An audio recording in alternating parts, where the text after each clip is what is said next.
hasn't been much movement on the design side of things this week. We have submitted all of our feedback with regards to the feasibility design.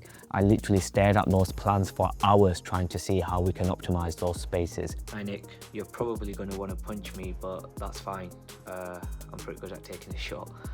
What if, and again a big what if, we moved this to here and separated this wellness and all of this dental, so that way this lounge area will potentially be part of the wellness center and this will potentially be part of the dental wing, so then there's not much crossover between the two. I know this takes us back quite a few stages and I completely appreciate how frustrating that must be.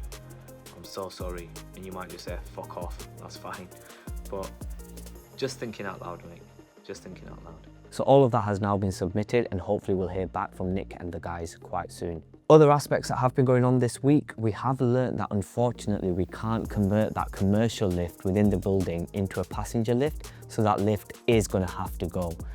We also had an asbestos survey done just to make sure there isn't any asbestos anywhere, so hopefully there isn't, and that will be good news as well. We've also received what we call a strip out schedule. A strip out schedule is essentially Sainsbury's dilapidation schedule, everything that they are going to remove and what we're going to be left with after they've removed all of their bits. Now, I don't understand these things that well, so the rest of the team are taking care of that. We've also been double checking all the aspects of the demise that actually do belong to us or may not belong to us. Now, initially the plans that we have been sent, apparently they're not very accurate, and you have to do a bit of digging just to ensure that all aspects of the demise that have been allocated to us legally do belong to us. So in terms of lease negotiations, the landlord has asked a lot more information about our business, which we're collating together at the moment to submit. Apparently there are still 2 other parties that are interested in this building. Apparently one of those is Tesco's and another is an Australian bakery company, and they're not very happy that we've been given the opportunity to take on this lease,